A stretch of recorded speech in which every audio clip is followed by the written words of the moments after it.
जय हिंद साथियों, कैसे हो आप सभी। मैं आकाश कुमार आपका एक बार फिर से स्वागत करता हूं आपके अपने परिवार सरल एग्जाम पर। साथियों, नेक्स्ट वीडियो यानी कि आप कह सकते हो जहां पे कल हमने जो क्वेश्चन छोड़े थे वहां से हम आज स्टार्ट करेंगे। ठीक है, ये जवाहर नवोदय विद्यालय की बुक है, मेरे पास 2022 की है। ठीक है, अब आप कहोगे सर 2022 की क्यों करा रहे हो, क्योंकि 2023 का पेपर मैंने ऑलरेडी करा के रखा हुआ है। ठीक है, ऑलरेडी 2023 का सॉल्यूशन डला हुआ है यूट्यूब पे, आप देख सकते हो। इससे यानी कि प्ले लिस्ट में मिल जाएगी आपको वीडियो 2023 की, आप वहां से देख सकते हो। अगर आप चैनल पे नए हो तो चैनल को सब्सक्राइब कर लें और वीडियो को लाइक कर लें। ज़्यादा हम टाइम खराब करेंगे नहीं, क्योंकि हमारा वही प्रैक्टिस सेट चल रहे हैं, वही हम करेंगे। ठीक है, तो नंबर सिस्टम की हमारी कोई 7वीं या 6वीं क्लास होगी। तो देखते हैं क्या दिया हुआ है। देख क्या दिया हुआ है, बताइए। वो क्वेश्चन है जो कि एग्जाम में आए थे लेकिन किताब में नहीं दिए हुए थे, यानी पेपर में आए थे लेकिन किताब में नहीं थे। तो मैं वही क्वेश्चन को लेकर आया हूँ। देखिए, टारगेट 2023 है, 2024 है, इंपॉर्टेंट क्वेश्चन है। ये अपना यूट्यूब चैनल है, आप पढ़ सकते हो। और ये नवोदय विद्यालय 2024 के लिए है। ठीक है, प्रथम 4 अभाज्य संख्याओं का योगफल क्या है। प्रथम 4 अभाज्य संख्याओं का योगफल क्या है। तो सबसे पहले आपको पता होना चाहिए अभाज्य संख्या होती क्या है। अभाज्य संख्या वो संख्याएं होती हैं जो अपने आप से कटे और एक से कटे। जो अपने आप से यानी स्वयं से कटे और एक से कटे।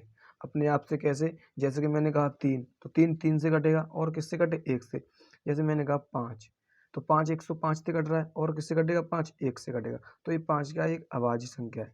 तो पूछ रहा है प्रथम 4, तो पहली अभाज्य संख्या क्या होगी, एक। एक तो न तो अभाज्य संख्या होती है न भाज्य संख्या होती है। तो सबसे पहली यानी अभाज्य संख्या होती है वो तो होती है 2। दूसरी दूसरी 2 के बाद 3 होगी। तीसरी कौन सी होगी, 2 3, 3 के बाद 4 नहीं होगी, 5 होगी। फिर 5 के बाद 7 होगी। 4 ही पूछी है हमसे तो 4 हो गई। ठीक है, 4 क्यों नहीं होगी, क्योंकि 4 एक भाज्य संख्या है। 4 क्या है, एक भाज्य संख्या है, वो 2 से भी कटती है, 4 से भी कटती है, 1 से भी करती है।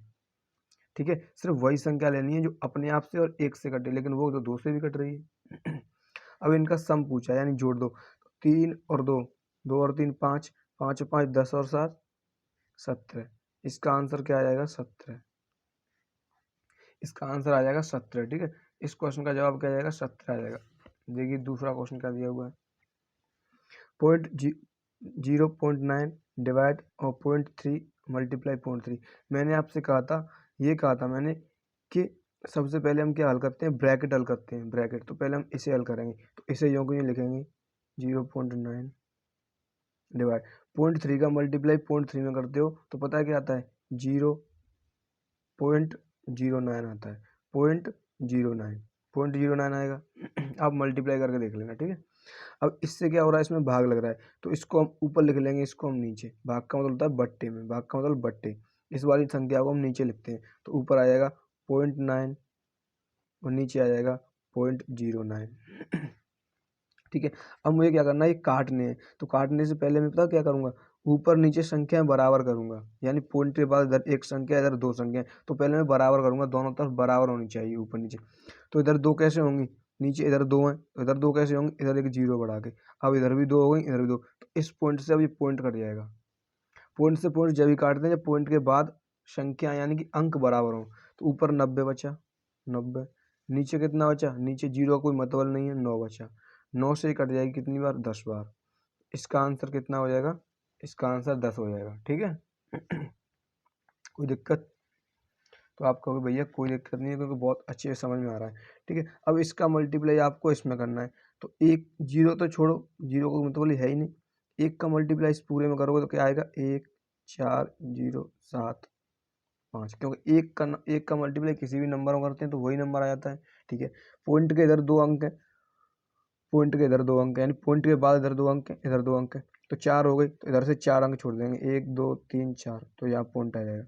तो इसका आंसर ये वाला हो जाएगा, इसका आंसर ये हो जाएगा। ठीक है, देखिए ये क्वेश्चन पूछा जाता है लेकिन किताब में नहीं दिया था। किताब में सिर्फ इसका एक एग्जाम्पल दिया था, फिर मैंने बहुत सारे एग्जाम्पल लेके आया, मैंने कि समझाना है। 5 गुणा 25 गुणा 35 गुणा 45 के गुणनफल में इकाई का अंक क्या होगा। किसका अंक, इकाई का अंक।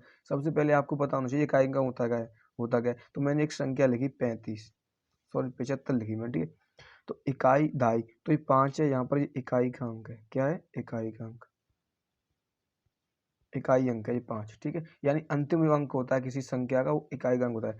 तो हमें क्या करना है, इन सब का गुणा करना है, फिर इकाई का अंक ढूंढना है, लास्ट का अक्षर कौन सा होगा। तो आप कहोगे भैया इनका गुणा करना का शुकारा थोड़ा नहीं है, तो इनका गुणा बहुत देर में हो पाएगा, यानी बहुत टाइम लगेगा। तो आप क्या कहोगे, इकाई अंक निकालना है ना हमें, तो हम इकाई अंक का गुणा करेंगे। सिर्फ किसका, इकाई अंक का गुणा करेंगे। यानी 5 का गुणा 5 में 25, ठीक है। यहाँ 25 आ गई, 5 का गुणा 5 में 25 आ गई। दो दो क्यों नहीं ली, क्योंकि हमें तो इकाई अंक चाहिए, हमें दो से काम ही नहीं है, हमें तो इकाई अंक चाहिए ना, पीछे वाला, पीछे पीछे वाला, लास्ट लास्ट वाला, तो हम इसलिए नहीं ले रहे थे, ठीक है। तो अब आप कहोगे भैया यहाँ 25 आ गई, तो इसमें से हमें 5 चाहिए, क्योंकि हमें क्या चाहिए, हमें तो सिर्फ इकाई अंक चाहिए, इसमें इकाई अंक 5 है, इनका भी गुणा करेंगे। 5 पंजे 25 हो गया यहाँ, इसमें से भी 5 चाहिए, तो 5 का गुणा 5 में 25 हो गया यहाँ पर भी। इसमें 25 में क्या इकाई अंक है, 5, तो इसका आंसर आ गया 5, ठीक है। इसका आंसर क्या आ गया, इसका आंसर आ गया 5, ठीक। या आप ऐसे कर सकते हो कि जब विषम संख्या दी हुई है, क्या संख्या दी हुई है, विषम संख्या दी हुई है, विषम संख्या, और पीछे लास्ट में कोई भी 5 मिल रही है, विषम संख्या दी हुई है, तो उसका जो आंसर आएगा वो 5 ही आएगा, इकाई अंक 5 ही आएगा, ठीक है। अगर विषम संख्या है पीछे तो, ठीक है। अब इसे देखते हैं।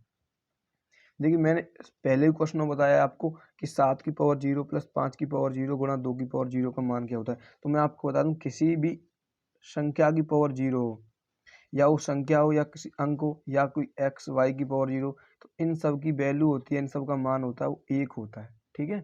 तो 7 की पावर 0 इसका मतलब 1 होगा, प्लस 5 की पावर 0 इसका मतलब 1 होगा, गुणा में 2 की पावर 0 इसका मतलब 1 होगा। तो 1 और 1 कितने हो गए, 2 हो गए, 2 गुणा गुणा हो रहा है 1 का, तो क्या आ जाएगा 2, इसका आंसर कितना आ जाएगा 2, इसका आंसर 2 हो जाएगा, ठीक है। अब ये वाला क्वेश्चन देखिए, जब -1 को -1 से 100 बार गुणा किया जाता है तो गुणनफल क्या होगा। यानी कि -1 है, -1 को -1 से -1 से 100 बार गुणा किया जाता है, यानी कि 100 बार गुणा करना होता है, समझ रहे हो आप। जैसे कि मैंने कहा यहाँ -1 है, -1 गुणा -1, 2 बार हो गया, एक बार तो क्या आ गया, माइनस माइनस प्लस होता है, तो 1 आ गया, प्लस का क्या आ गया। ऐसे ही अब एक बार और करेंगे, एक बार एक और करेंगे -1 का, तो क्या आएगा, -1 आएगा। फिर एक बार और करेंगे गुणा -1 का, तो फिर प्लस के आ जाएगा, 1 आ जाएगा प्लस के। तो आप कह सकते हो अगर विषम में करोगे, विषम बार यानी एक बार करोगे तो -1 आएगा, 2 बार करोगे तो प्लस का आएगा, 3 बार करोगे तो माइनस का, 4 बार प्लस का। यानी कि अगर सम संख्या से गुणा हो रहा होगा, यानी सम संख्या बार, यानी 2 बार 4 बार 6 बार, तो प्लस का आएगा, ठीक है। विषम बार हो रहा होगा तो माइनस का। तो आप देखो कितनी बार करना है, 100 बार। 100 सम है, विषम, तो आपको भैया 100 सम संख्या होती 2 से भाग चलाता है, तो इसका जो आंसर आएगा वो क्या आएगा, 1 आएगा।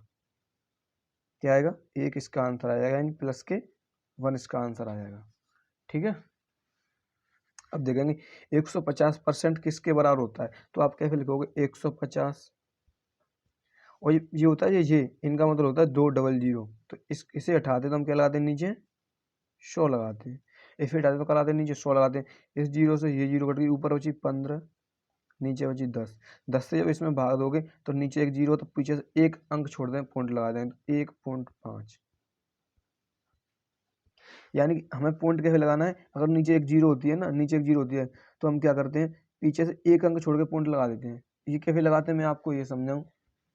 जैसे कि मैंने अभी बताया था आपको, पॉइंट 7/3 लिख रहा है, इस पॉइंट को हटाएंगे हम तो नीचे एक 0 बढ़ाएंगे, तो मैंने पॉइंट हटा दिया कि नीचे 0 बढ़ गई। जब हम नीचे बढ़ा सकते हैं नीचे 0, जब 0 हटाएंगे तो यहाँ पॉइंट भी लगाएंगे। इसी तरीके से मैंने 0 हटाई तो यहाँ पॉइंट आ गया, ठीक है। ये हो गया आपका आंसर। देखिए और क्वेश्चन भी दिए हुए हैं, देख क्या दिया हुआ है, 25 भाग 5 भाग 1 का मान ज्ञात कीजिए। तो एक काम करें हम, क्या, इसके नीचे एक मान लें, इसके नीचे एक मान लें, इसके नीचे एक मान लें। अभी भिन्न बन गई, तो भाग की भिन्न कैसे करते हैं, पहले इसे लिख लेते हैं 25/1, फिर भाग का हम गुणा बनाते हैं और एक ऊपर पहुंचा देते हैं, 5 नीचे, फिर गुणा बनाएंगे भाग का, फिर एक ऊपर एक नीचे। इसका वो मतलब नहीं है, इस 5 से 25 कट जाएगी 5 बार, ठीक है, 5। तो इसका जो आंसर आएगा वो क्या आ जाएगा, 5 आ जाएगा। किसका आंसर आ जाएगा, 5। आप ऐसे मत करना, 5 से 25 में भाग दिया 5 बार, ऐसे गलत हो जाएगा। इस तरीके से करना है, वो तो इस संख्याएं ऐसी मिल गई हैं तो 5 आंसर आ गया, यानी कि जुगाड़ू तरीका बैठ गया, अंततः इस तरीके से आंसर गलत हो जाता है, ठीक है। अब इसमें पूछा आपसे, निम्न में से कौन सा कथन सत्य है, का सत्य, शून्य एक विषम संख्या है। क्या शून्य एक विषम संख्या होती है, तो आप कहोगे भैया शून्य विषम संख्या नहीं होती है। तो क्या सम होती है, तो आप कहोगे भैया शून्य सम संख्या भी नहीं होती है। क्या विषम शून्य यानी शून्य एक विषम संख्या भी नहीं होती है, तो ये गलत है। और शून्य एक सम संख्या भी नहीं होती है, ये भी गलत है।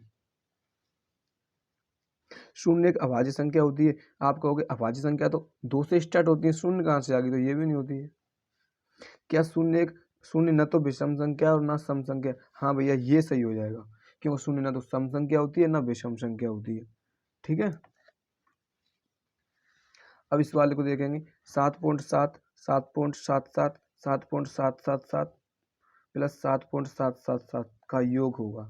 तो सबसे पहले आपको करना क्या है, इसको आपको पता क्या करना है, इसको आपको इस तरीके से लिखना है। किस तरीके से लिखना है, पहले आपको इसे लिखना है 7.7, इस तरीके से करने इस सवालों को, इस तरीके जिस तरीके से मैं कर रहा हूँ उसी तरीके से आपको ये क्वेश्चन करने हैं। ठीक है, पॉइंट के नीचे पॉइंट लगाना है। अब ये वाला देखो, पॉइंट से इधर 7 है तो इधर 7 लिखनी है, इधर क्या है 7 तो 7 लिखनी है। फिर पॉइंट के नीचे पॉइंट, इधर क्या है 7 है तो 7 लिखनी है। इधर क्या है 3 7 के 1 2 3 लिखनी है। इधर क्या है पॉइंट के नीचे पॉइंट, फिर 7 है इधर तो 7, इधर क्या है 4 7 है तो 1 2 3 4। अब क्या करना है, अब इन्हें जोड़ना है। तो यहाँ 7 आ गई, 7 आएगी। अगर ऊपर कुछ नहीं तो 0 बढ़ा सकते हो आप। ठीक है, ऊपर 0, तो यहाँ 7 और 7 14 की 4 हासिल 1 आ गई। 7 और 7 5 21 और 1 22 की 2 हासिल 2 आ गई। और 7 चौक 28, 7 चौक 28 और 2 30, 30 की 0 हासिल 3 आ गई। 3 पॉइंट, ये पॉइंट आएगा। और 7 चौक 28 और 3 कितने होते हैं 31, यहाँ 31 है, यानी 31.0247 इसका आंसर आएगा। ठीक है, ये इसका क्या गया आंसर आ गया। अब ये दिया हुआ देखो, यदि 2300 यानी 2000 यानी 23,200 भाग 145 बराबर 160 है। तो पूछ रहा है 23.2 भाग 1.45 का मान कितना होगा।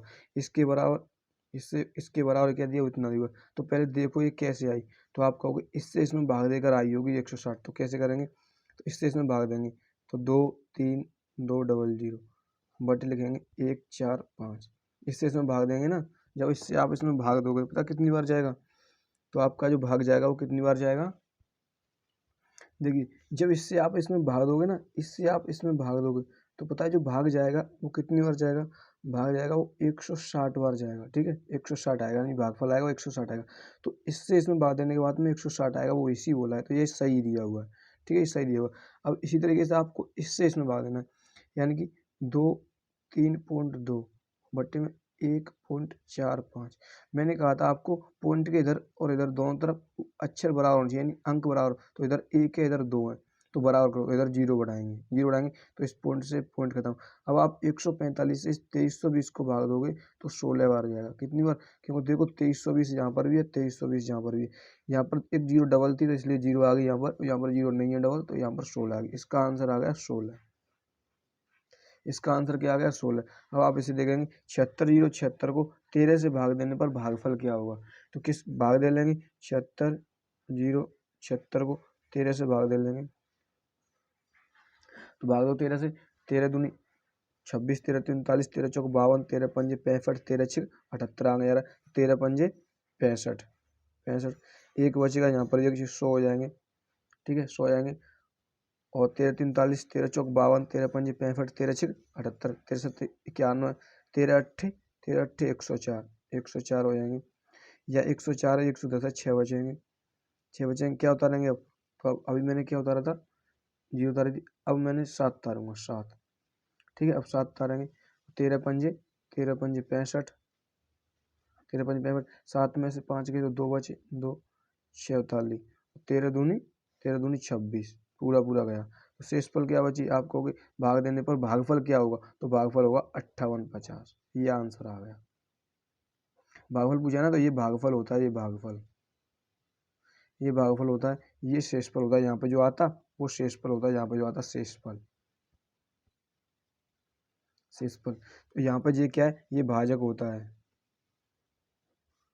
और ये भाज्य होता है। ठीक है, ये होता है। तो आज की वीडियो में इतना ही काफ़ी है, मिलते हैं नेक्स्ट वीडियो में। आज के लिए इतना ही काफ़ी है। और आपसे मेरी ये रिक्वेस्ट है कि अगर आप चैनल पर नए हो तो चैनल को सब्सक्राइब कर लें और अपने दोस्तों के साथ शेयर करें और अपने दोस्तों को बताएं कि कहाँ से पढ़ते हो, कैसे पढ़ते हो, नवोदय की तैयारी कहाँ पे कराई जाती है, और फ्री ऑफ कॉस्ट विदाउट पैसों के आपको यहाँ पर पढ़ाया जाता है। ठीक है, आपको अच्छे से कंटेंट दिया जाता है, और जो क्वेश्चन पेपर में आए हुए वही क्वेश्चन हम लेके आते हैं आपके लिए।